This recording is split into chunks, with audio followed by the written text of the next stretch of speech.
Hello दोस्तों, welcome to let's crack it. और इस वीडियो के अंदर हम डिस्कस करने वाले हैं साइंस रिपोर्टर मैगजीन के बारे में। साइंस के क्षेत्र में पिछले एक महीने में जो भी करंट अफेयर्स हुए हैं CSIR उनको पब्लिश करता है। दिसंबर 2020 का संस्करण मेरे पास है। 30 रुपये की मैगजीन मिलती है, कोई ज़रूरत नहीं है ख़रीदने की। नीचे एक ही लिंक है, वहाँ पर आपको इसकी PDF मिल जाएगी। ओके। तो ये जो मैगज़ीन है दिसंबर 2020 की, इसका जो थीम था वो यही था, नोबेल प्राइज़ 2020। अब ये नोबेल प्राइज़ मिले और इस मैगज़ीन के अंदर सिर्फ 3 या 4 पेजेस में ये प्राइजेस दिए हुए हैं। बाकी बहुत सारी इंपॉर्टेंट चीज़ें भी इस मैगज़ीन के अंदर कवर हुई हैं, उनको भी देखेंगे। उससे पहले चैनल को सब्सक्राइब वगैरह करिए, शेयर कीजिए, ठीक है, लाइक वाइक कीजिए, ठीक है। उससे पहले और आगे चलें तो एक चीज़ ध्यान रखिए, ये जो मैगज़ीन है वो UPSC के लिए पब्लिश नहीं की गई है। साइंस के करंट अफेयर्स पब्लिश किए गए हैं बहुत ही डीप में।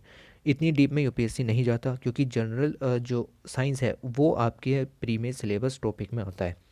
तो यहाँ पर हमको एक्सपर्ट नहीं बनना, जितना आप काम का हो सिर्फ उतना ही पढ़ना है, ठीक है। प्रीवियस ईयर के क्वेश्चन भी साथ में देखेंगे, 5 से 6 क्वेश्चंस मैंने यहाँ इंक्लूड किए हैं कि उनको देखते हुए यहाँ पर पढ़ेंगे कि कितनी चीज़ें हमें पढ़नी है और किस तरीके से काम करना है, ठीक है। तो चलिए फिर मैगज़ीन का डिस्कशन स्टार्ट करते हैं। और फर्स्ट आर्टिकल की तरफ जाएं तो ये एक छोटा सा आर्टिकल यहाँ पर दिया हुआ है। कुछ खास नहीं है, पर आपको पता होना चाहिए कि क्या चल रहा है।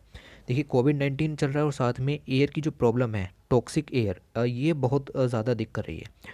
एक तो कोविड किस तरीके से फैल रहा है, सांस के जरिए, यानी कि आपके लंग्स तक जाता है कोविड। और साथ में जो एयर है वो भी आप जो है अपनी नाक के थ्रू, सांस के थ्रू जाते हैं। तो ये दोनों का जो यहाँ पर सिस्टम है, कॉकटेल है, वो बहुत ज़्यादा डेडली होता जा रहा है। अच्छा, 4 पॉइंट इंपॉर्टेंट हैं, वो हाईलाइट कर दिए हैं। It is well establish that chronic level of air pollution could be a major risk factor for the death from cardiovascular and pulmonary obstructive disease. तो ये तो आपको पता है कि एयर पोल्यूशन से कई लाख डेथ इंडिया में हर साल होती हैं, ठीक है। तो ये तो एक बहुत बड़ा मेजर फैक्टर है ही।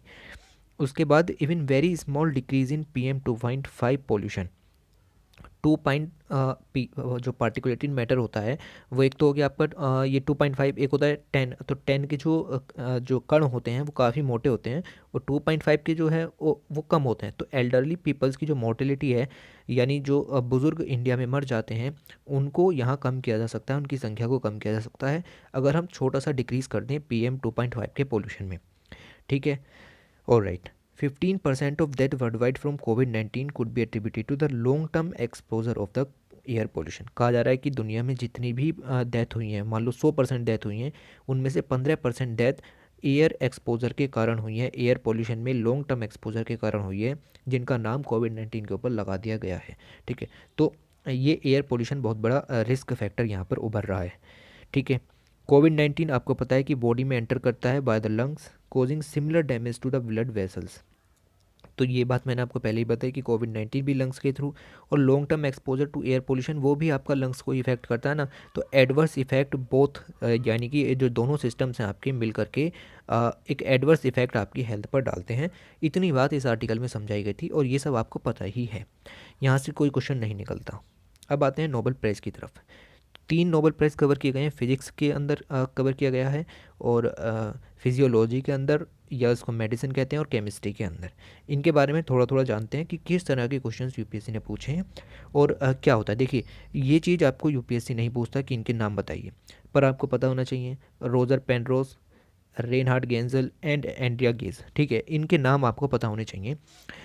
और राइट, किस लिए खोज हुई है, ब्लैक होल्स की खोज की इन्होंने, और उसके बारे में हम यहाँ पर जानेंगे। अच्छा, एक बात ध्यान से सुनिए कि इस मैगज़ीन के अंदर जो चीज़ें लिखी हुई हैं हम उनको नहीं पढ़ेंगे।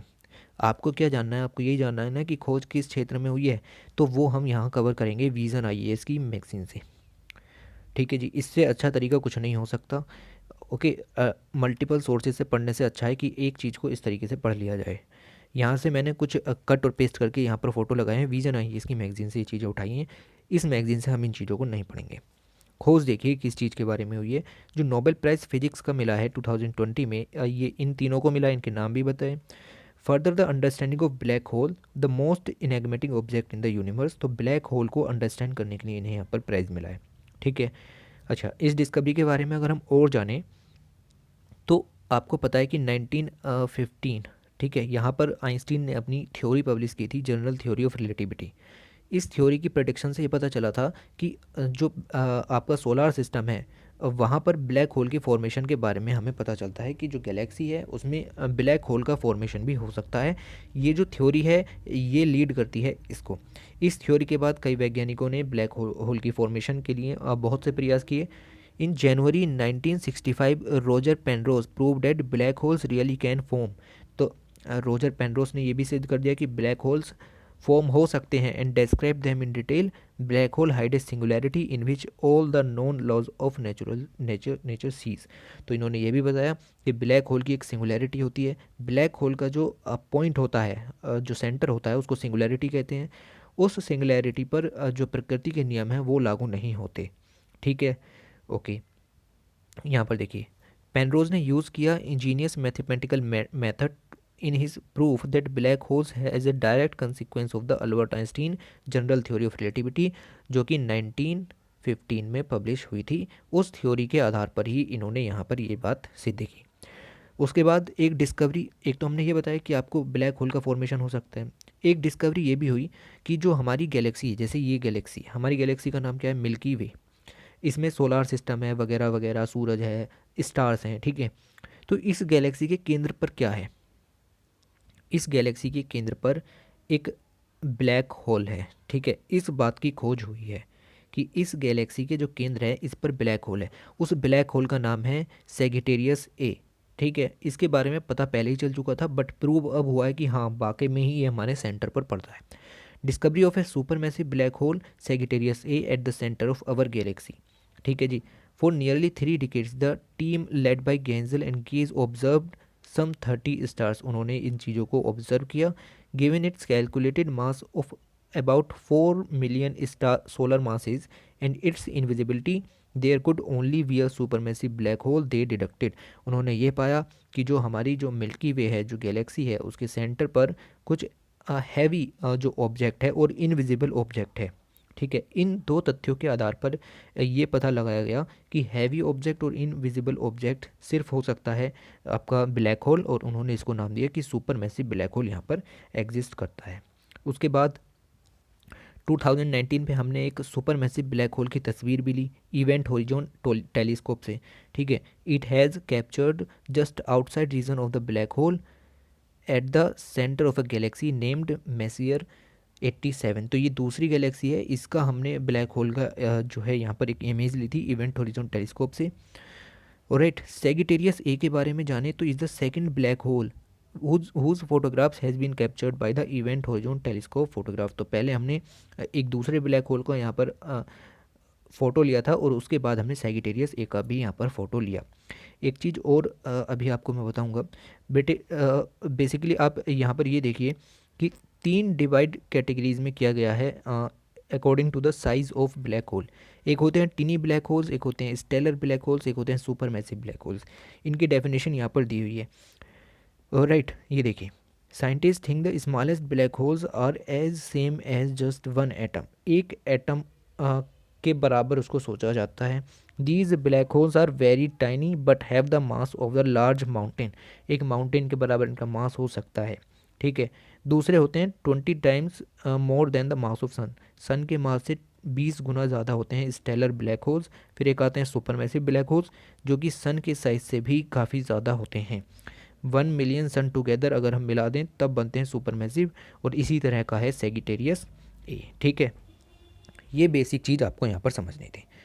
अच्छा जी, ये सब अब हमने आपको यहाँ पर बता दिया कि जनरल थ्योरी ऑफ रिलेटिविटी के साथ और ब्लैक होल की अगर हम देखें तो ब्लैक होल की डेफिनेशन यहाँ पर दी हुई है। Black hole super dense object होते हैं with A phenomenal gravitational field from which even light can not escape. Alright, हमने आपको ये भी बताया कि सेजिटेरियस ए क्या है।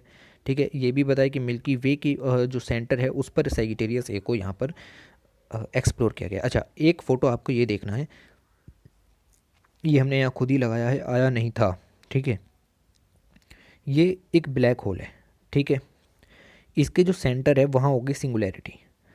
यहाँ पर टाइम और जो टाइम है वो स्टॉप हो जाता है, मतलब जितने भी नेचर के लॉज हैं जो कि अर्थ पर वर्क करते हैं वो सारे यहाँ स्टॉप हो जाते हैं। एक और यहाँ पर टर्म आप देख रहे हैं कि ये जो एरिया है, जो ब्लैक होल के चारों तरफ का एरिया है, इसको कहते हैं इवेंट होरिजोन। यहाँ पर ग्रेविटेशनल फील्ड बहुत ज़्यादा होता है, लाइट भी यहाँ से पास नहीं हो सकती, ठीक है। तो ये कुछ जो स्ट्रक्चर हैं ब्लैक होल के बारे में आपको याद रखने हैं। दूसरी स्टडी भी हमने बताई, जैसे ये आपकी अब हमारी गैलेक्सी है, इसका जो सेंटर है वहाँ पर कुछ हैवी ऑब्जेक्ट है, और वो हैवी ऑब्जेक्ट है ब्लैक होल। उसी की ही अराउंड यहाँ पर चक्कर लगा रहे हैं हमारे ग्रह, स्टार्स, ठीक है। और ये सब सेंटर यहाँ पर है, सूरज भी इवन इसका ही यहाँ पर चक्कर लगाता है, ठीक है। अच्छा, क्वेश्चन क्या पूछा यूपीएससी ने, वो ये है, 2017 में पूछा था, ठीक है। देखिए, द टर्म्स न्यूज़ में रहीं, event horizon, singularity, string theory and standard model, ये कुछ टर्म न्यूज़ में रहीं, किस चीज़ से रिलेटेड है। अब आपने इस थ्योरी के बारे में नहीं पढ़ा, कोई दिक्कत नहीं, आपने इस मॉडल के बारे में नहीं पढ़ा, कोई दिक्कत नहीं, लेकिन आपने सिंगुलैरिटी और इवेंट हॉरिजॉन के बारे में तो पढ़ा।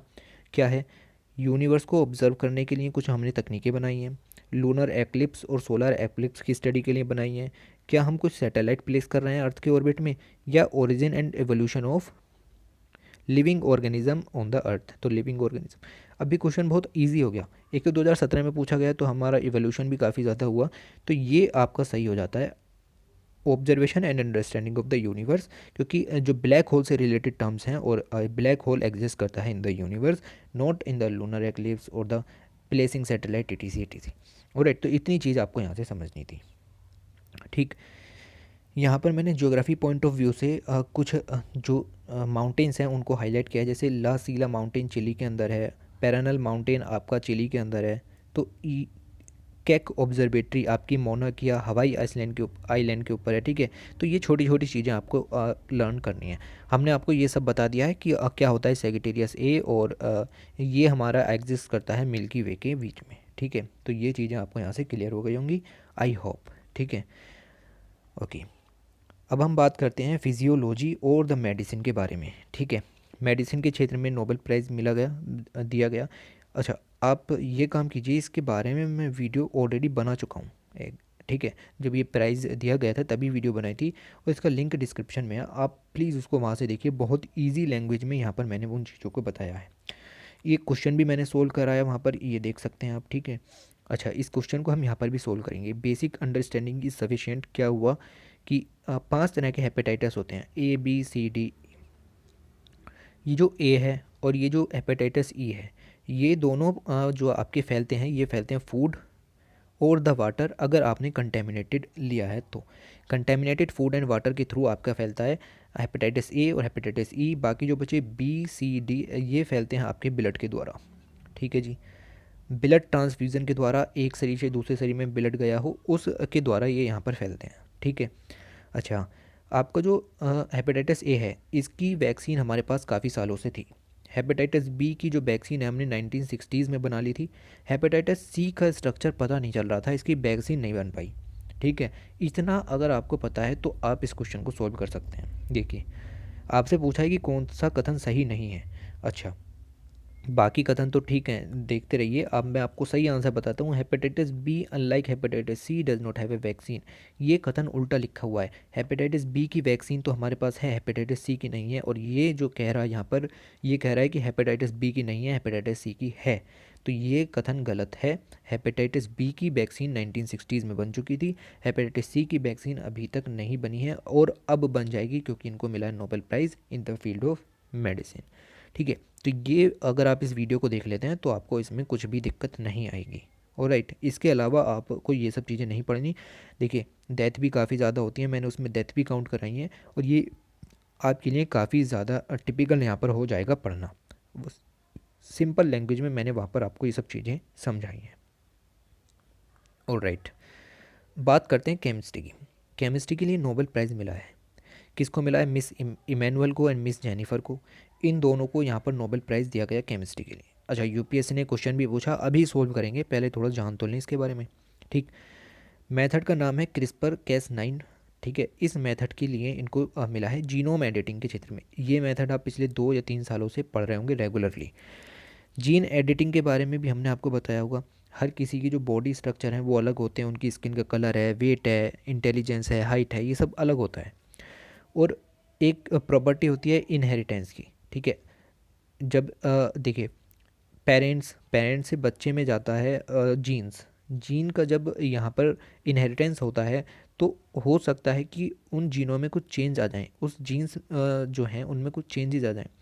वो चेंजेस किसी भी प्रकार के हो सकते हैं। हो सकता है कि उससे किसी तरह की अपंगता का जो है एहसास बच्चा करने लगे। तो उन सबको यहाँ पर एडिट किया जा सकता है, जो भी चेंजेस जीन में देखने को मिले हैं। ठीक है, उनको एडिट करके वहाँ पर अच्छे जीन्स डाले जा सकते हैं। अच्छा जी, इतना आप यहाँ से समझिए। ठीक, ये सब आपको नहीं पढ़ना, ना ही आपको समझ में आएगा, ये भी नहीं पढ़ना। अब हम बताएंगे ना आपको क्या पढ़ना है, वही तो देखना आप आए हैं। क्रिस्पर की यहाँ पर आपको फुल फॉर्म पता होनी चाहिए, clustered regularly intercepted short palindromic repeats. इससे ज़्यादा नहीं देखना। अभी जब क्वेश्चन करोगे ना तो पता चल जाएगा। ओके, अब ये भी जो चीज़ें हैं ये मैंने यहाँ पर विज़न की जो करंट अफेयर की बुक आती है उससे ली है। ठीक है, अच्छा, वहाँ पर दिया गया था कि न्यूज़ में क्यों, तो पता चला नोबेल प्राइज़ मिला है केमिस्ट्री में मिस इमैनुअल को एंड मिस जेनिफर को for discovering the CRISPR Cas nine genetic scissor. इनके बारे में हम यहाँ पर पता लगाएंगे। बेसिकली करते क्या हैं, कट पेस्ट करते हैं इनसाइड ए जेनेटिक सीक्वेंस। ऐसा एक डीएनए होता है, उसमें अगर कोई भी फॉल्ट देखने के लिए मिलता है तो उसको इतना हटा दिया जाता है, दूसरा यहाँ पर ऐड कर दिया जाता है। सिंपल कहानी आपको यहाँ से समझनी है। ठीक, और राइट, पहले जानिए कि दो टर्म यहाँ पर आई, कैस9 क्रिस्पर कैस9 क्या है ये। कैस9 जो है it is a CRISPR associated Cas endonuclease और एंजाइम। तो बेसिकली ये एक टाइप का एंजाइम है, एंजाइम है ये एक टाइप का, इतना समझना है। That acts as a molecular scissor to cut DNA at a location specified by a guide RNA. तो ये क्या काम करता है, ये एक तरह का एंजाइम है और ये मोलिकुलर सीजर की तरह काम करता है। मैंने बताया ये डीएनए, ये कुछ फॉल्ट सिस्टम यहाँ से यहाँ तक देखने के लिए मिलता है, तो इसको यहाँ से काटना पड़ेगा ना। उसको काटने के लिए ये प्रोटीन और एंजाइम यूज होता है जिसको कहते हैं कैस9। ठीक है, तो ये जो एरिया है आपका अलग कर लिया जाएगा कैस9 के द्वारा। बात समझ में आई। क्रिस्पर कैस9 क्या है, it is a unique genome editing technology. अब दोनों को मिला दिया तो ये टेक्नोलॉजी हो गई। That enables genetics and medical researchers to edit part of the genome by removing, adding or altering section of the DNA sequencing। ये डीएनए, ये पार्ट ख़राब था, इसको काट दिया कैस9 एंजाइम के द्वारा, और काटने के बाद उसको जोड़ना भी है, जोड़ने के बाद उसको पूरा वैसा का वैसा ही करना है। तो उन सब चीज़ों को वो पूरी टेक्निक कहला दी जाती है क्रिस्पर कैस9। ठीक है, तो इतनी सी बात आपको यहाँ पर समझनी थी। ठीक, अच्छा, इस इमेज को देखिए, डीएनए एडिटिंग, ये है आपका डीएनए। ये डीएनए यहाँ से इतना ख़राब था, इसको हटा दिया गया, धीरे धीरे हटाते गए और अपना नया सेक्शन जो है वो ऐड कर दिया, जो भी आपको वहाँ पर डालना था। ठीक है, नहीं डालना था तो उनको ही ऐड कर दिया, बस बात ख़त्म हो गई। सिग्निफिकेंस क्या है, CRISPR Cas nine tool is easier to adapt and genes could be edited with in few weeks with this tool. इस टूल के द्वारा जेनेटिक एडिटिंग जो है वो काफ़ी आसानी से की जा सकती है। This tool has contributed to the many important discoveries in the basic research. और फर्दर रिसर्च, साइंस में कोई भी एक्सपेरिमेंट सिर्फ एक ही ऑब्जेक्ट पर वर्क नहीं करता। कुछ भी अगर खोज हुई है तो वो पूरी साइंस में बदलाव लाती है, तो डिस्कवरीज और होंगी। ठीक है, clinical trials of new cancer therapies are under way and it can help inherit disease. तो कैंसर थेरेपीज़ में ये काम आ सकता है। These genetic scissors have taken the life science into a new epoch. तो लाइफ साइंस को एक नई दिशा में यहाँ पर ये ले जाने का काम करेगा और मानवता के क्षेत्र में बहुत अच्छा कदम यहाँ पर है। ये क्वेश्चन पूछ लिया यूपीएससी ने 2019 में। करिए, what is Cas nine protein that is often mention in the news. तो कैस9 प्रोटीन के बारे में पूछ रहा है। A molecular scissor used in target gene editing, a biosensor used in accurate detection in the pathogens in the patient, a gene that make plants pest resistance, a herbal substance synthesised in genetically. बताइए कौन सा सही होगा। अरे भाई अभी बताया, ये मॉलिक्यूलर सीजर है, ये डीएनए है, यहाँ पर कुछ गड़बड़ है, इसको काटने के लिए काम आता है। तो मॉलिक्यूलर सीजर हो गई, बात खत्म हो गया। तो ए ऑप्शन यहाँ पर सही था और आपके 2 नंबर पक्के थे। ठीक है, तो उस समय भी न्यूज़ में था, आज भी न्यूज़ में है और ये न्यूज़ में रहेगा। ओके ओके, ये सब अब आपको नहीं देखना। ऑलराइट, ये सब आपको नहीं देखना, ये सब उनको देखना है जो कि नीट वगैरह की तैयारी कर रहे हैं। हमारे लिए ये सब काम का नहीं है। आगे चलें तो पता चलता है कि शांति स्वरूप भटनागर प्राइज़ बांट दिए गए हैं फॉर साइंस एंड टेक्नोलॉजी 2020 के लिए। ठीक है, ये देखिए किस लिए दिए जाते हैं। Human knowledge and process made through work done primarily in India during the 5 year preceding the prize year of the prize.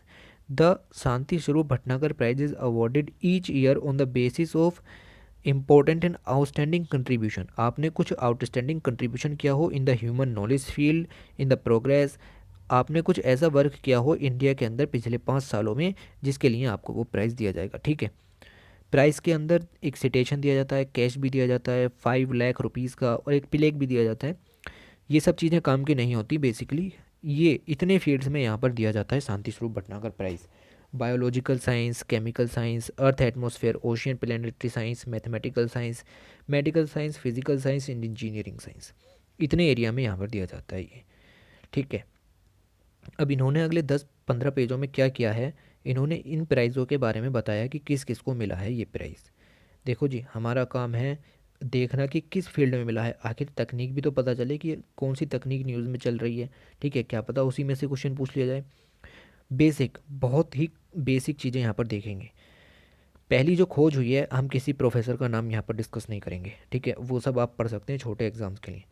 पहली खोज हुई है कि ब्रेन किस तरीके से अपनी बॉडी को इंस्ट्रक्ट करते हैं। ठीक है, आपको सोचते हैं ब्रेन के थ्रू आपकी बॉडी के हर एक पार्ट को सिग्नल जाता है कि ये काम कीजिए। ठीक है, चाय का प्याला उठाना है तो चाय का प्याला उठाइए। ये सब चीज़ें कैसे पता चलती हैं, इसके ऊपर स्टडी हुई है और यहाँ पर कुछ भी खास लिखा हुआ नहीं है। ठीक है, बट एक फिश के बारे में लिखा हुआ जैबरा फिश, जैबरा फिश के बारे में यहाँ पर एक दो लाइन लिखी हुई हैं, तो पढ़ लेते हैं जब लिखी हुई हैं तो।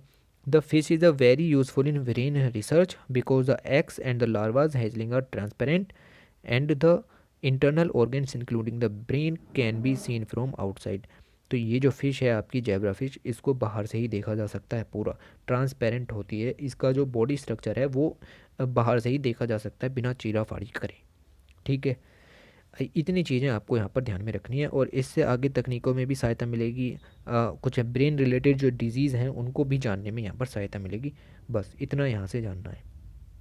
ओके, दूसरी स्टडी जो हुई है वो हुई है implications for bacterial disease management. ठीक है, ओके, देखिए, these pathogens communicate with each other using a unique fatty acid signaling module known as the diffusible signal factor by the process known as the quorum sensing। तो आपको ये दो technique नाम सिर्फ याद रखना है कि क्या होता है QS और क्या होता है DFS। कुछ पैथोजेंस होते हैं जो आपस में कम्युनिकेट करते हैं, उस कम्युनिकेट करने की टेक्निक को कहते हैं कोरम सेंसिंग और द डिफ्यूजेबल सिग्नल फैक्टर। ये एक यूनिक भी है, ठीक है, इससे ज़्यादा नहीं याद रखना।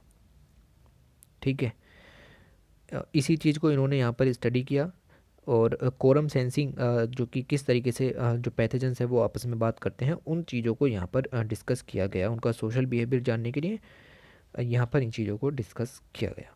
ओके, तो ये इनको अवार्ड मिला। ये जो अवार्ड है यहाँ पर nucleic acid for therapeutic and bio inspired device, ये इसके बारे में हमें कुछ नहीं जानना बेसिकली। हमें यहाँ पर यही देखना है कि जो खोज की गई है अब तक, आपने जो डीएनए की संरचना है वो ऐसी देखी है, ड्यूप्लेक्स। ठीक है, एक और एक दो, इस तरीके की संरचना आपने देखी है, बट ये देखिए आप कितनी सारी संरचनाएं और होती हैं। तो बेसिकली जो खोज हुई है वो इसी संरचना के ऊपर हुई है कि ये वाली संरचना कि 4 हेलिक्स स्ट्रक्चर क्या होगा। ये तो डबल हेलिक्स संरचना मैंने आपको दिखाई, ये ट्रिपल है, फिर ये क्वाड और इस तरह की। तो यहाँ पर हमें ये वाली संरचना के ऊपर खोज हुई है, इतना डिटेल में हमें नहीं जाना। इसको कहते हैं 4 स्टैंडर्ड स्ट्रक्चर ऑफ डीएनए। ठीक है, इसके ऊपर खोज हुई है, हमें अभी तक पता है डबल हेलिकल संरचना के बारे में। ओके, आगे अगर हम देखें, ऑलराइट, ये जो स्टडी है यहाँ पर इनके towards recyclable self healing material. तो एक तो आपने सुना होगा पॉलीमर्स के बारे में। पॉलीमर्स होते हैं एक चैन होती है, ठीक है, पॉलीमर्स चैन को कहते हैं जिसमें कि इस तरह से बॉन्ड्स यहाँ पर बने हुए होते हैं। ये जो बॉन्ड होते हैं ये कॉन्वेलेसेंट बॉन्ड होते हैं। आप बेसिकली समझने की कोशिश कीजिए, जैसे कि मैं ये आपकी एक पॉलीमर की चैन बना लेता हूँ। ठीक है, लेट से ये है। ठीक है, ये जो बॉन्ड यहाँ पर आपको दिख रहे हैं ये काफ़ी पावरफुल होते हैं, इसीलिए पॉलीमर्स जो हैं उनको तोड़ा नहीं जा सकता।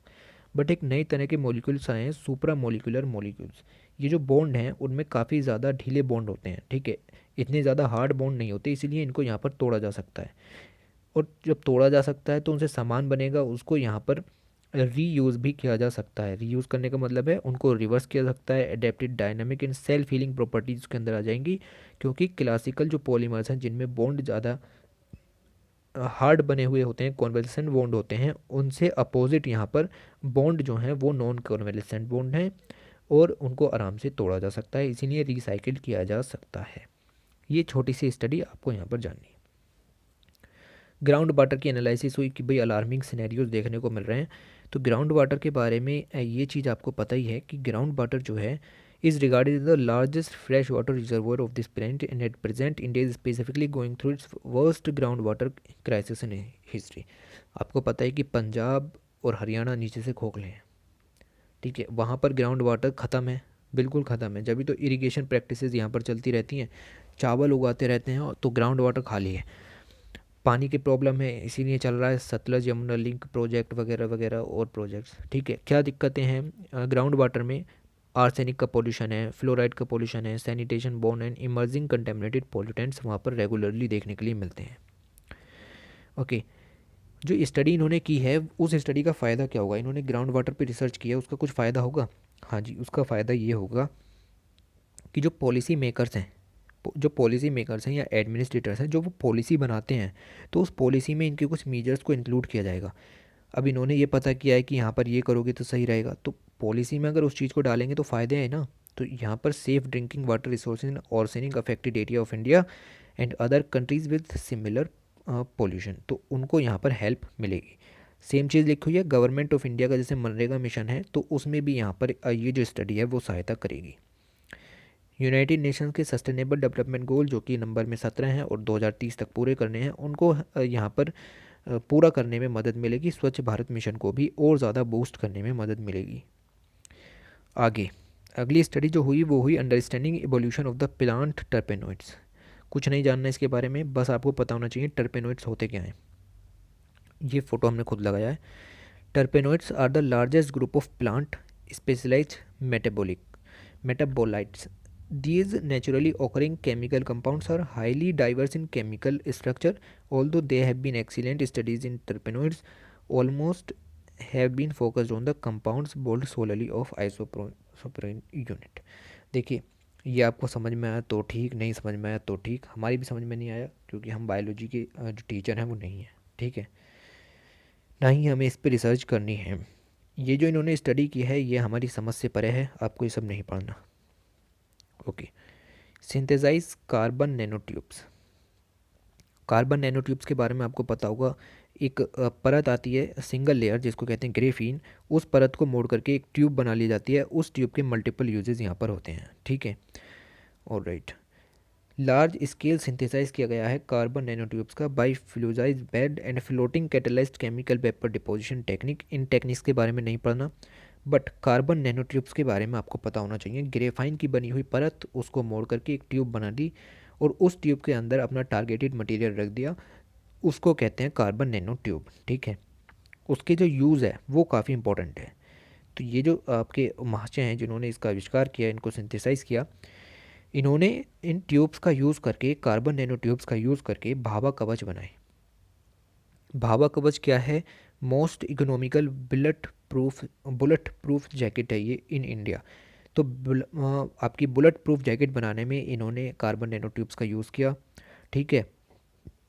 इसके अंदर आप जब जैकेट पहन लेते हैं तो AK-47 hard steel core bullet भी यहाँ से पास नहीं हो सकती। ये अप्रूव भी कर दी गई है सेंट्रल आर्म्ड पुलिस फोर्सेस और स्टेट कमांडो फोर्सेस, इसको जो है यहाँ पर पहनते हैं। द इंडिजीनियसली डेवलप्ड है, इससे अच्छी बात कुछ नहीं है। भाभा कवच costly sustainable less than the equivalent imported BPJs and therefore could potentially save the government exchequer saving 1000 crore of the foreign exchange. तो सिंपल सी बात है, इंडिजीनियसली बना है, सस्ता है, सस्ता होने की वजह से ही यहाँ पर इसको यहाँ पर इंक्लूड कर लिया गया है और इससे हमारा जो फॉरेन एक्सचेंज बजट है वो भी कम हो जाएगा। तो गवर्नमेंट को यहाँ पर अच्छा खासा मज़ा देखने के लिए मिला। आगे जो स्टडी हुई है वो किस चीज़ पर हुई है? ये गणित की जो मैथमेटिक्स है उसकी स्टडी है। एक प्रोग्राम है जिसको कहते हैं Langlands programme, which connects the number theory with the other area of mathematics such as analysis and geometry. तो किस तरीके से ये नंबर थ्योरी को कनेक्ट कर सकते हैं बाकी एरियाज़ के साथ मैथमेटिक्स के, उसके लिए यहाँ पर ये थ्योरी हुई है। एक और स्टडी हुई है प्रोटेस्ट कैंसर के ऊपर, जो कि बेसिकली होता है एक हार्मोन के कारण, जिसको कहते हैं एंड्रोजन। ठीक है, तो इस हार्मोन के कारण यहाँ पर प्रोटेस्ट कैंसर देखने को मिलता है। ये सब हमें नहीं पढ़ना, ठीक है जी, बिल्कुल भी नहीं पढ़ना। आगे चलें, आगे चलें तो पता चलता है कि एक और स्टडी हुई, lower doses of steroids treat ABPA better. किस चीज़ की बात हो रही है? तो बेसिकली जो भी बात हो रही है हमें नहीं पढ़नी, क्योंकि आप इस टर्म को देख करके समझ जाइए कि नहीं पूछने वाला है UPSC इस टर्म को। तो एक चीज़ यहाँ देखने को मिली कि अस्थमा जो है वो इंडियन पॉपुलेशन में लगभग 2% लोग अस्थमा से ग्रस्त हैं। Patient with asthma are often allergic to pollen, pets and several other environmental agents. उनको एकदम से एलर्जी हो जाती है। In general allergies of to most of these inciting agents are not serious and do not cause permanent lung damage. तो ये थोड़ा सा डाटा आपको पता होना चाहिए कि 2% लोगों में लगभग अस्थमा की बीमारी देखने के लिए मिलती है। ऑलराइट, ये सब स्टडीज़ आपको नहीं पढ़नी। ओके, आते हैं अगले आर्टिकल की तरफ। ये ख़त्म हो गए थे आपके शांति स्वरूप भटनागर प्राइज़। ओके, अब जो ये आर्टिकल है ये कह रहा है 5G टेक्नोलॉजी और the internet of things versus cyber security. नई नई टेक्नोलॉजीज़ दिन प्रतिदिन आ रही हैं, जैसे 5G है, इंटरनेट ऑफ थिंग्स है, बिग डाटा एनालिटिक्स है, और अब बहुत सारी टेक्नोलॉजीज़ यहाँ देखने को मिलती हैं। तो उनके साथ साथ सिक्योरिटी का भी पंगा फंस जाता है। जब तक साइबर सिक्योरिटी नहीं होगी ये टेक्नोलॉजीज़ मिसयूज़ होती रहेंगी। ठीक है, तो क्या लिखा हुआ है? ठीक,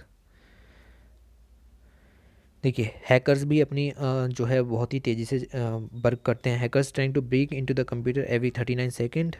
तो एक्सटर्नल कंसर्न्स देखने को मिलते हैं for Indian policy makers and industry leaders regardless of their industry.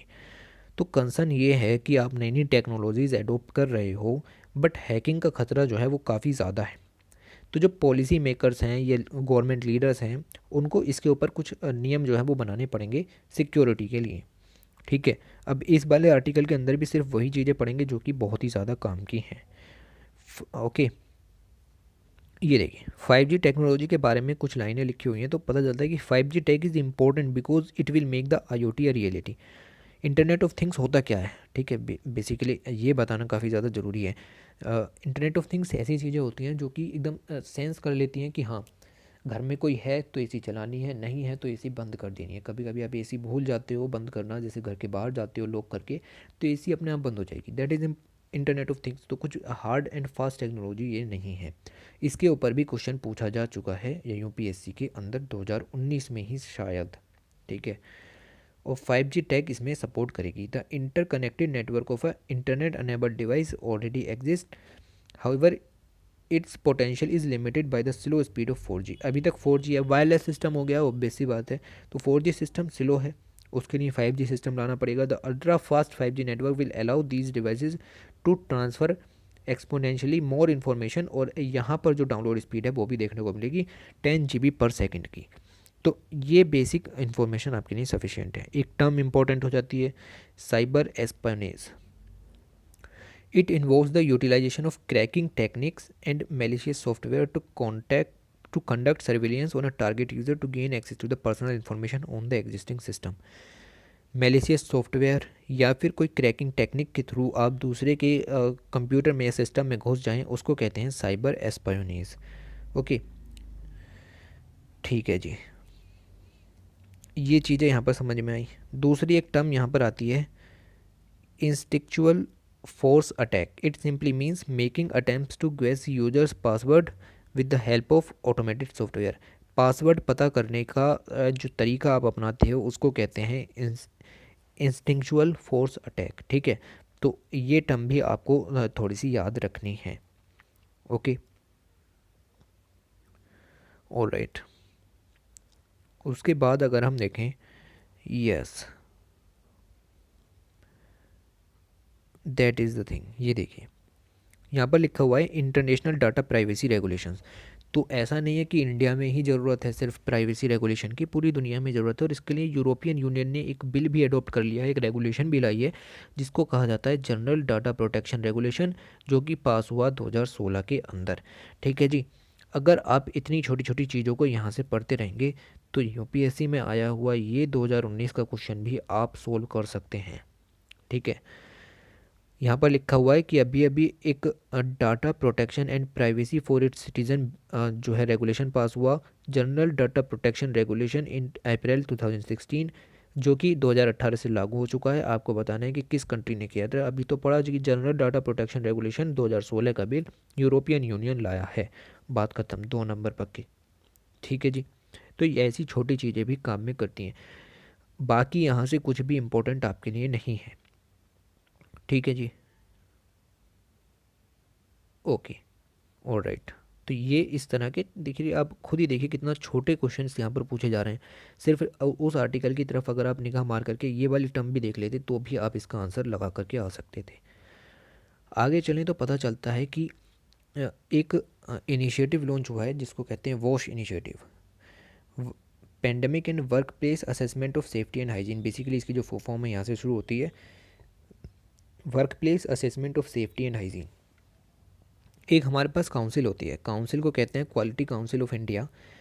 इन्होंने ये प्रोग्राम शुरू किया है। Is an institution of the government of India whose mission is to keep an eye nation wide on the quality of product and service movement involving all spheres of the activities primarily for promoting and protecting interest of the nation of the citizen.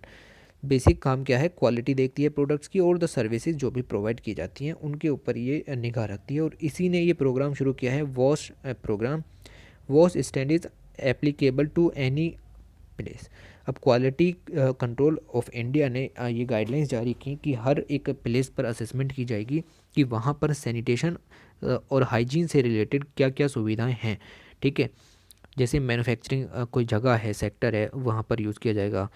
Education है, travel, tourism, hospitality, health care, हर क्षेत्र में यहाँ पर wash जो standard है उनका use किया जाएगा, क्योंकि ये डिफ़ाइन करते हैं असेसमेंट को, जिससे पता चलता है कमियाँ, खामियाँ और यहाँ पर पावर्स आपकी पता चलती हैं कि आप किस क्षेत्र में सही हैं। सेफ्टी और हाइजीन के लिए आपने क्या किया हुआ है। तो ये इसका पूरा स्ट्रक्चर भी दे दिया इन्होंने। ये सब हमें नहीं देखना। ठीक है जी। ओके। कुछ एरियाज़ हैं जिनको यहाँ पर एक्सेप्शन दिया गया है, जैसे the areas that are under the quarantine और those workplace that need an expert medical related assessment advice are not covered under the scope of this standard. तो वास्ट स्टैंडर्ड के अंदर इन एरियाज़ को इंक्लूड नहीं किया गया। जहाँ पर भी मेडिकल एक्सपर्ट का काम चल रहा है या फिर क्वारंटीन सेक्टर है, वहाँ पर वास्ट स्टैंडर्ड्स को, क्योंकि वहाँ पर तो आपको दिखेगी ना ये सब चीज़ें। 15 एलिमेंट्स यहाँ पर यूज़ किए जाएंगे वास स्पेसिफिकेशन के लिए, और इससे ज़्यादा आपको इसके अंदर कुछ भी नहीं देखना। सिर्फ इसी के ऊपर आपको 10-15 पेज नहीं लिखने। ऑलराइट, आते हैं अपने फीचर आर्टिकल की तरफ। और जो आर्टिकल है उसकी जो यहाँ पर ये कह रहे हैं कि 75 ईयर हो चुके हैं explosion of the atomic bomb. आपको पता है कि 1945 में यहाँ पर एटॉमिक बॉम्ब्स यूज़ हुए थे नागासाकी के ऊपर और हिरोशिमा के ऊपर। ये देखें, the year 2020 marks the 75th year of the explosion of the nuclear bomb on Hiroshima and Nagasaki. 6 अगस्त 1945 को यहाँ पर 2 बॉम्ब यूज़ किए गए थे। इनका नाम भी आपको पता होगा, शायद एक तो बिग, एक तो था लिटिल बॉय। ऑलराइट, इस बॉय इसका नाम था लिटिल बॉय, और एक और था शायद बिग, बिग बॉय ही होगा वो भी ऑब्वियसली। ठीक है। तो इस तरह के 2 बॉम्ब यहाँ पर, एक 6 अगस्त को छोड़ा गया था और एक 9 अगस्त 1945 को, और छोड़ा गया था हिरोशिमा और नागासाकी के ऊपर। ऑलराइट, इस आर्टिकल के अंदर क्या देखना है, कुछ इंपॉर्टेंट पॉइंट्स देखने हैं जो कि काम के हो सकते हैं यूपीएससी के लिए। देखिए, स्वीडन की नोबेल कमेटी ने अनाउंस किया था 1944 में Nobel prize in chemistry for Otto Hahn for his discovery of nuclear fission in heavy elements. तो ओटो हान के नाम को आपको थोड़ा सा याद रखना है कि न्यूक्लियर फिशन की थ्योरी के ऊपर इनको नोबेल प्राइज़ मिल चुका है। अगर यूपीएससी नहीं पूछेगा तो कोई छोटा एग्ज़ाम यहाँ पर इस चीज़ को पूछ सकता है। ठीक। ये रहे मिस्टर ओटो हॉर्न का फ़ोटो भी आप देख सकते हैं। अब बेसिक चीज़ें यहाँ पर सफिशिएंट हैं। ये सब नहीं देखना कि कहाँ पैदा हुए, क्या किया इन्होंने, किस यूनिवर्सिटी से ग्रेजुएशन की, वगैरह वगैरह। ये फ़ोटो काफ़ी इम्पोर्टेंट हो जाता है। ठीक। अ, ये जो इमेज है ये है आइंस्टीन जी, मिस्टर आइंस्टाइन। साथ में अगर आप देखें तो ये हैं मैडम क्यूरी। ठीक है, मैडम क्यूरी जिन्होंने रेडियम वगैरह की खोज की और इनको 2 बार नोबेल प्राइज़ भी मिल चुका है। ये जो लेडी हैं ये हैं लाइस मेटनर। इनके बारे में भी अभी देखेंगे और इन शख्स के बारे में भी अभी हम यहाँ पर डिस्कस करेंगे। ठीक है, तो ये तो आपके बेसिकली, चलिए देखते हैं। तो ये आपके ऑटो हॉर्न हो गए और ये आपकी लाइस मेटनर यहाँ पर देखने को मिली। अच्छा, इन्होंने क्या किया, ये सब चीज़ें अभी हम डिस्कस करेंगे। बेसिकली हमें ये नहीं देखना कि ये कहाँ पर बॉर्न हुई और इन्होंने क्या क्या हासिल किया। कुछ काम की चीज़ें यहाँ पर निकलें तो ही डिस्कस करेंगे। 1932 में नोबेल प्राइज़ ने दिया जेम्स चैडविक को न्यूक्लियर फिजिक्स में न्यूट्रॉन की खोज के लिए। ठीक है, तो न्यूट्रॉन की खोज के लिए चैडविक को यहाँ पर 1932 में प्राइज़ मिला। पॉइंट है, इंपॉर्टेंट हो जाता है। और राइट, ठीक है जी। फिर आपको ये सब यहाँ पर नहीं पढ़ना। ठीक है, ये सब आपको यहाँ पर नहीं पढ़ना, ये भी नहीं पढ़ना, ये सब चीज़ें नहीं पूछी जाएंगी। बेसिकली इस आर्टिकल के अंदर कुछ भी काम का नहीं था, फिर भी 2-3 पॉइंट हमने यहाँ से निकाल ही लिए जैसे तैसे करके। ठीक है, और इन सब लोगों ने जो भी कंट्रीब्यूशन किया वो बेसिकली रेडियो एक्टिव खोज इन लोगों ने बेसिकली की। मैडम क्यूरी के बारे में आपको पता होगा, रेडियो एक्टिविटी की खोज भी सब इन्होंने ही की। तो इन लोगों का जो फ़ोटो यहाँ पर दिया गया है वो इसलिए दिया गया है ताकि आप लोगों को पता लगे कि जो परमाणु बम है उसको बनाने में किन किन लोगों का लगभग हाथ रहता है। इन्होंने कुछ ना कुछ खोज की ही है। तो आए अगले आर्टिकल की तरफ। तो अगले आर्टिकल की तरफ पता लगता है कि रोबोट सेलिब्रेट्स इस 100 बर्थडे। पहला रोबोट जो बनाया गया था वो आज से 100 साल पहले बनाया गया था, उसी के ऊपर ये आर्टिकल है। हम क्या देखेंगे, कुछ पॉइंट हाईलाइट किए होंगे। 1920 में पहला रोबोट यहाँ पर बनाया गया था। ठीक है जी। उसके बाद आपको क्या पढ़ना है, ये आपको पढ़ना है। एक रोबोट बनाया गया सोफिया 2015 के अंदर। इसको वर्ल्ड्स फर्स्ट रोबोट सिटीजन का दर्जा दे दिया इसको सऊदी अरब में। 2015 there took place an astounding incident in the words of robot when a gynoid, a female android named Sophia, built b- by a Hong Kong based company Hassan Robotics, was granted citizenship by Saudi Arab. तो Saudi अरब ने इस robot को India का citizen दे दिया। अब सारे rights जो भी इन वहाँ के कॉन्स्टिट्यूशन वगैरह में लिखे हुए हैं उनका ये इस्तेमाल कर सकती है। सोफिया रोबोट हैं ये। ठीक है, तो ये चीज़ आपको पता होनी चाहिए। ये क्या क्या कर सकती हैं वो भी यहाँ पर दिया हुआ है, बट वो सब हमारे काम का नहीं है। मिमिक्री कर सकती हैं, ये कैन टॉक कर सकती हैं। Innovator creator David state the robot with artificial intelligence से इनको युक्त किया गया है और इनके फंडामेंटल राइट्स वगैरह भी यहाँ पर इनको दे दिए जाएंगे। Okay, the first digitally operated and programmed robot was invented by George Devol in 1954। It was called Unimate. ठीक है जी, तो ये नाम थोड़ा सा नज़र में रखिए। यूनीमेट क्या है, ये first digitally operated and programmed robot है। यही पॉइंट निकलते हैं भाई, इससे ज़्यादा पॉइंट यहाँ पर निकल नहीं रहे। ठीक है, उसके बाद एक चैट बोट होता है। आप इधर से लिख करके कुछ भेजते हो, उधर से एकदम से जवाब आता है, तो वो सब काम चैट बोट के थ्रू होते हैं। सॉफ्टवेयर एप्लीकेशन है। ऑनलाइन चैट में ये आपकी इन्वॉल्व रहते हैं। टेक्स्ट टू टेक्स्ट करना हो, टेक्स्ट टू स्पीच करना हो, ये सब टर्म कॉइन की गई थी माइकल मॉल्डिन के द्वारा 1994 में। और यूज़ होता है ई कॉमर्स में, एजुकेशन में, एंटरटेनमेंट में, हेल्थ में। ठीक है, आपकी कोई ग्रीवियंस है, आप लिख करके भेजते हो, उधर से तुरंत जवाब आता है। चैट बोट के थ्रू यहाँ पर आप ऑनलाइन चैट्स वगैरह में इन्वॉल्व रहते हैं। एक टेस्ट होता है Turing test. A Turing test is a method of inquiry in artificial intelligence for determining whether a computer is capable of thinking like a human being और नॉट। तो Turing test जो है वो ये जानने के लिए होता है एक रोबोट जो कि आर्टिफिशियल इंटेलिजेंस से युक्त है, क्या वो ह्यूमन की तरह थिंकिंग कर सकता है, चिट्ठी रोबोट की तरह। तो वो चीज़ें यहाँ पर इन्वॉल्व की गई हैं। इस टेस्ट के थ्रू ये जाना जाता है। तो टेस्ट नज़र में रहना चाहिए। आगे क्या कहा जा रहा है, ये आर्टिकल हमको नहीं पढ़ना, ये कोई प्रोफेसर थे शायद, इनका शायद इंटरव्यू है, सॉरी, ठीक है, ये इनका इंटरव्यू है, वो सब हमको नहीं पढ़ना। उसके बाद एक सिस्टम है यहाँ पर, hydrogen alpha system, H alpha system हम इसको कहते हैं। अच्छा, इसके बारे में क्या पढ़ोगे वो देखते हैं। ए विंडो टू सन, क्या चीज़ लिखी हुई है। जब आप सूरज की तरफ देखते हैं तो क्या दिखाई देता है? पहले तो कुछ दिखाई नहीं देता, आपकी आंखें बंद हो जाती हैं। क्यों बंद हो जाती हैं? क्योंकि सूरज की जो तीव्रता है, इंटेंसिटी है, वो काफ़ी ज़्यादा है। नग्न आंखों से सूरज को नहीं देखा जाता। फिर आप ब्लैक जो है वो आप ग्लासेस वगैरह पहन करके देखते हैं, तब आपको थोड़ा दिखाई देता है। बट उस दिखाई देने से तो हम सूरज की संरचना को नहीं जान सकते ना। अगर उसकी संरचना को जानना है तो हमें उसकी इंटेंसिटी को कम करना होगा। जितनी तेज़ी से वो हमारी आंखों की तरफ प्रभाव डालता है, हमें उसको उतना ही कम करना होगा कि आंखों पर प्रभाव ना पड़े, और साथ में सूरज की जो संरचना है वो भी पूरी दिखाई दे। ठीक है, तो उसको स्टडी करने के लिए यहाँ पर बनाए हाइड्रोजन एल्फा सिस्टम। ठीक है जी, ये देखिए, द हाइड्रोजन एल्फा टेलीस्कोप, और in short the H alpha telescope, is an effective tool to study the sun. बस इतना काफ़ी है। हाइड्रोजन एल्फा टेलीस्कोप क्या है? स्टडी करने के लिए सन को। देखिए, ये सूरज की जो इंटेंसिटी है, जो मैंने तीव्रता बताई, जिसकी वजह से आप सूरज को नहीं देख पाते, उसको 1/1 लाख गुना कम कर देगा।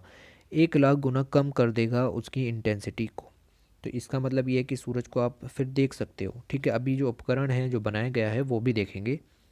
ठीक है, तो आप फुल मून का जो एनालिसिस है वो यहाँ पर कर सकते हो। The sun appears no brighter than the full moon. जैसा एक फुल मून दिखता है ना, आप उसको देख सकते हो, ऐसा ही सूरज यहाँ पर दिखाई देगा। ठीक है, ओके। अब ये थोड़ा टेक्निकल हो जाएगा, इस चीज़ को आप यहाँ पर छोड़ दीजिए। बेसिक जो अंडरस्टैंडिंग थी वो हम लोगों ने यहाँ पर देख ली। अगर हम सन को देखें सिर्फ एच एल्फा पोर्शन से of the spectrum by eliminating all other light, we will be able to see disturbances influencing and details of chromosphere. तो हमें उसकी परतें दिखाई देंगी, सूरज का क्रोमोस्फेयर हम यहाँ पर देख सकते हैं। अच्छा, ऐसे नहीं, आप ऐसे समझिए, यहाँ पर आइए, ये यंत्र है। ठीक है, इसको एच एल्फा टेलीस्कोप कहते हैं। इस एच एल्फा टेलीस्कोप की मदद से जो सूरज की इंटेंसिटी है उसको 1/1 लाख गुना तक कम किया जा सकता है, और उसके बाद इसको सूरज की क्रोमोस्फेयर तक को यहाँ पर देखा जा सकता है। तो ये चीज़ें आपको यहाँ पर समझनी है। बाकी इसके जो सिस्टम है कि इसके अंदर क्या क्या लगा हुआ है, एनर्जी रिडक्शन फिल्टर ऑब्वियसली लगाना पड़ेगा।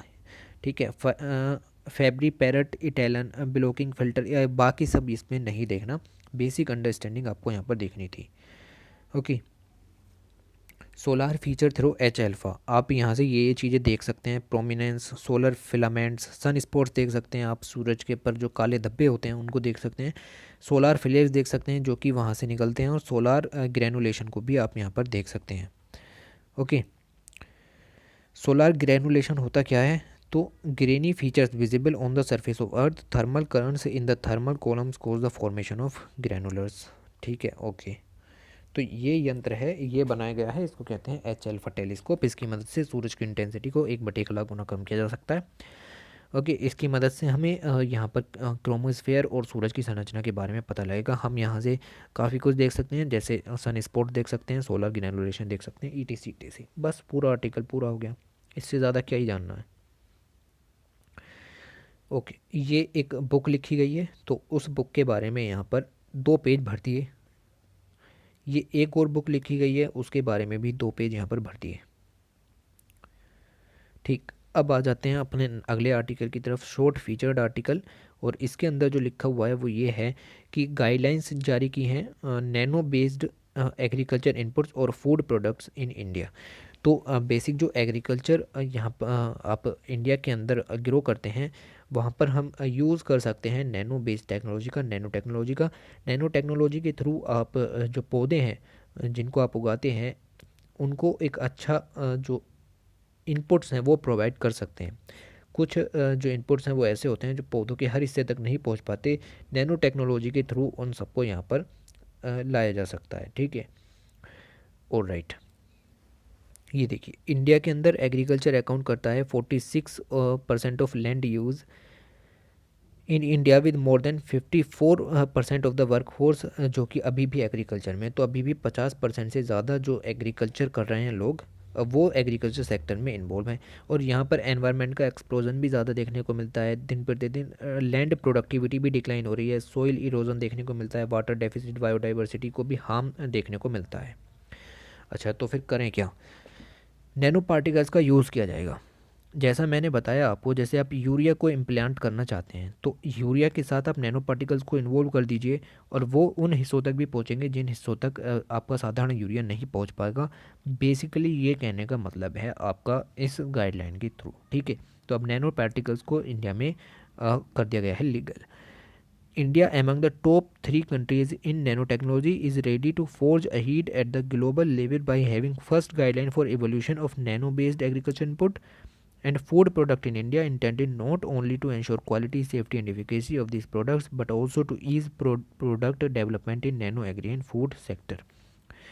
तो इंडिया टॉप 3 में आता है दुनिया के अंदर जो नैनो टेक्नोलॉजी को यूज़ कर रहे हैं, और अब हमने गाइडलाइन भी इशू करती हैं कि एग्रीकल्चर इनपुट में भी नैनो टेक्नोलॉजी का यूज़ किया जाएगा और उसके थ्रू सिर्फ क्वालिटी, सेफ्टी, ये सब भी ध्यान में नहीं रखे जाएंगे, बट प्रोडक्ट का डेवलपमेंट भी ध्यान में रखा जाएगा कि कितने आसान तरीके से प्रोडक्ट को यहाँ पर बनाया जा सकता है।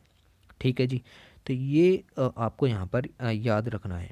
देखिए, ए 3D illustration of zinc oxide nanoparticles. Nanoparticles poses unique property due to their small size, तभी तो ये पौधे के हर हिस्से तक पहुंच पाएंगे, and large surface area that have potential in agriculture application. तो इनका सरफेस एरिया भी काफ़ी ज़्यादा होता है। तो जिंक ऑक्साइड के नैनो पार्टिकल्स आप यहाँ पर देख सकते हैं। ओके, इसके अंदर रिसर्च वगैरह और देशों के साथ मिलकर के यहाँ पर चल रही है। जो MOU वगैरह हम लोग साइन करते हैं, जब एक कंट्री दूसरी कंट्री के साथ मिलते हैं, तो उन सब का यूज़ भी यहाँ देखने के लिए मिलेगा। तो रिसर्च यहाँ पर चल रही है। ओके, इसके अलावा आपको ये देख लीजिए थोड़ा सा कि the global market for nano technology based product including agri input producer is expected to reach $150 billion in 2024। इतना ग्लोबल मार्केट आपको देखने को मिलेगा। तो बहुत ज़्यादा संभावनाएं हैं और इंडिया को इसमें कदम रखना पड़ेगा, और उन्होंने हमने रखा भी है। ठीक है, तो गाइडलाइंस जो इशू की गई, बायोटेक्नोलॉजी डिपार्टमेंट और कई डिपार्टमेंट ने साथ मिल करके देखा, कहीं सोशो इकोनॉमिक इम्पैक्ट तो ज़्यादा देखने को नहीं मिल रहा है। और राइट, इन सब के आगे अगर चलें तो एक आर्टिकल और फोटो फीचर है, ट्रेजर्स ऑफ टीजू वैली।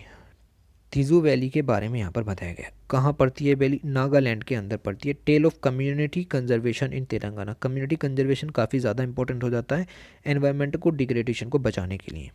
ओके, क्या लिखा गया है आर्टिकल के अंदर?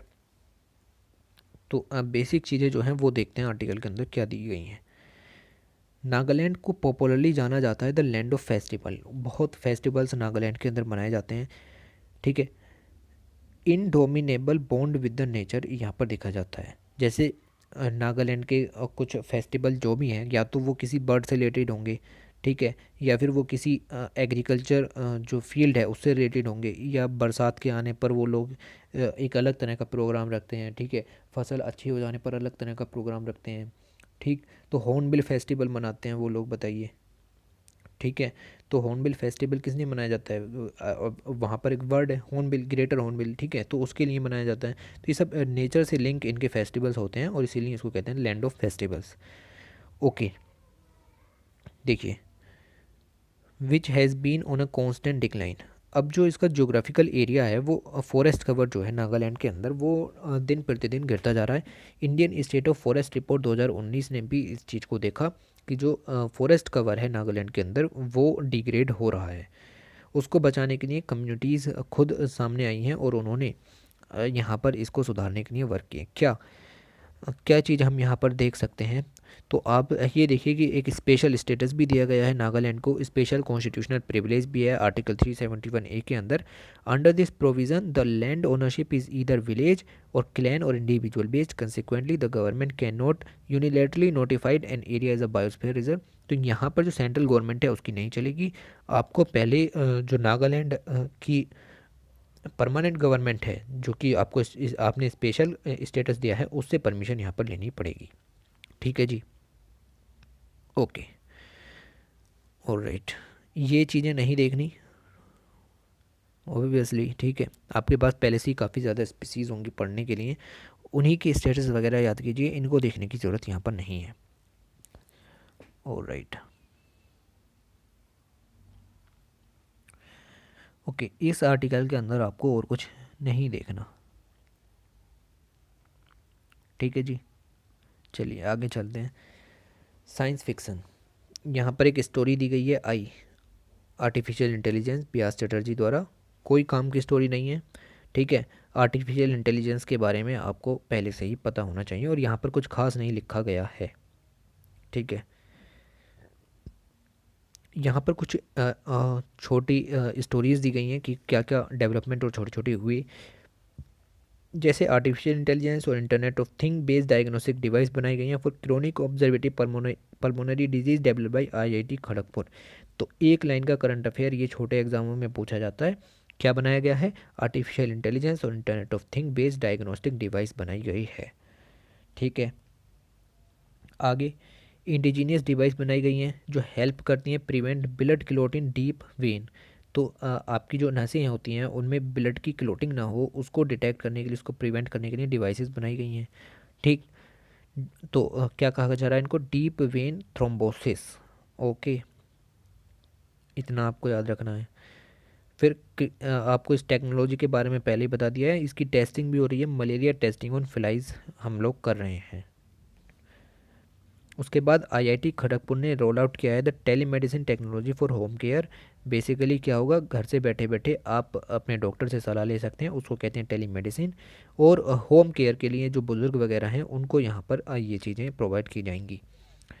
नाम भी दिया गया है आई मेडी एक्स, आईआईटी खड़गपुर ने इसको डेवलप किया है। छोटी चीज़ आपको याद रखनी है, आईआईटी दिल्ली के स्टार्टअप ने लॉन्च किया है एंटीवायरल प्रोडक्शन किट, ठीक है। बहुत ही माइन्यूट ये न्यूज़ यहाँ पर देखने को मिली, साइंस के करंट अफेयर्स में नहीं पूछेंगे, बट हाँ स्टडी तो हुई है। कोविड-19 की कुछ क्वेरीज़ यहाँ पर दी हुई हैं, इंटरेस्ट के लिए आप इसको पढ़ सकते हैं और अपनी सेफ्टी के लिए भी आप इनको पढ़ सकते हैं, ठीक है। पीडीएफ नीचे है, लिंक डाउनलोड कीजिए और पढ़िए। ये कुछ प्रोग्राम्स हैं जिनमें आप पार्टिसिपेट कर सकते हैं। ऑलराइट, क्विज इस बार इन्होंने यहाँ पर नहीं दी। और ये हमारी पूरी मैगज़ीन का एनालिसिस यहाँ पर हो गया, 62 पेजेस। इतना ही पढ़ना है आपको इस मैगज़ीन से। आपने देखा किस तरह से 5 से 6 क्वेश्चंस यहाँ पर पहले से ही पूछे जा चुके हैं और उन्हीं के बेस पर आपको क्वेश्चंस देखने हैं कि कितने छोटे क्वेश्चंस यहाँ पर पूछे जाते हैं। ओके, तो इस मैगज़ीन के अंदर इतना ही। Thanks for watching, take care.